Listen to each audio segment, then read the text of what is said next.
তো এখানেই আমাদের বাড়িতে গুড়মি আলু, এটা বাবা এমনি নিয়ে আসছিল, এনে গাছটাকে লাগাইও নি, এমনি বালির মধ্যে ফেলে দিয়েছিল। আর এমনি এমনি গাছটা বর্ষাকালে তো এমনি এমনি গাছটা হয়েও গিয়েছে। আর এখন এত বুদা হয়ে গেছে, গাছগুলোকে উড়িয়ে দিতে বলা হয়েছিল, তাই উড়ানো হচ্ছে। এবার গুড়মি আলু হচ্ছে আছে কি নেই বোঝা যাচ্ছে না, তুললেই বোঝা যাবে যে গুড়মি আলু হয়েছে না হয়নি। আগে একবার লাগিয়েছিল, তখন কিন্তু একদম গুড়মি আলু হয়নি। এবারে দেখা যাক গুড়মি আলু পাওয়া যায় না পাওয়া যাক না। তুমি গুড়মি আলু পেয়েছো? কোথায় দেখি? ছোট্ট একটা উঠছে তবে।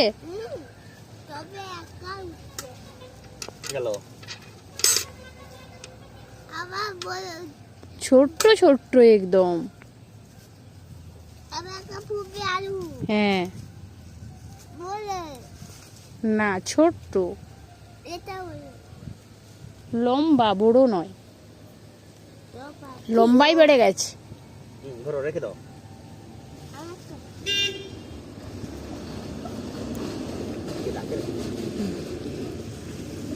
এমনি এমনি বেই কি সুন্দর গুড়মালি হয়েছে, ছোট হলেও তো মানে বাড়ির সবজি। দেখা যাক আর উঠে নাকি।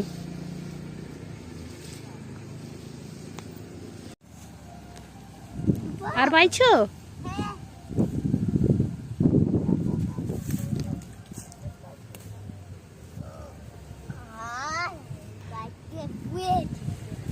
ওইটা বড়।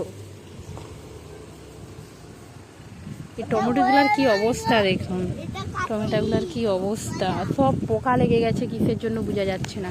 দেখি ওই অনেক সময় পর অনেক বড় পাওয়া গেছে।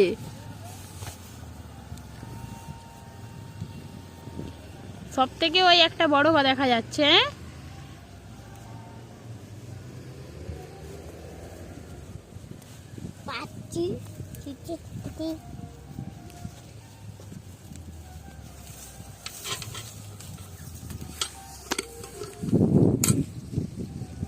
টমেটো গাছগুলোর কি অবস্থা, ছুঁড়ে ফেলে দেওয়া হয়েছে।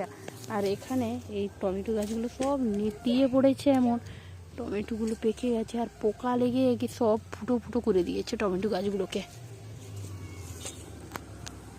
সে বালতি ভর্তি করতেছে, দেখি বালতিতে কতগুলো হলো।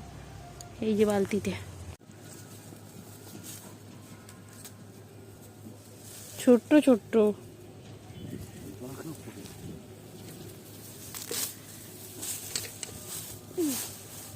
এরপরে পোকা লেগে যাবে।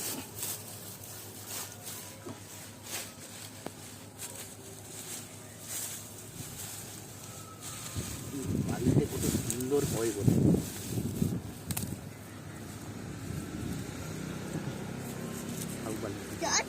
হবে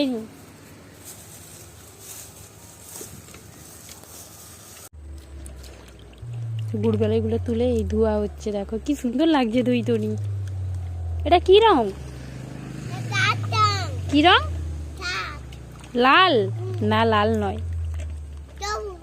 সবুজ রং না,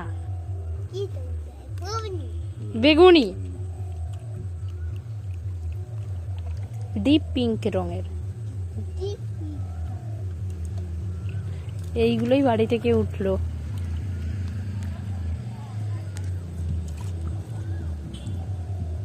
কি দারুণ লাগছে, পুরো বিটের মতন দেখো। হ্যাঁ এটা বিট পুরো জানি। হ্যাঁ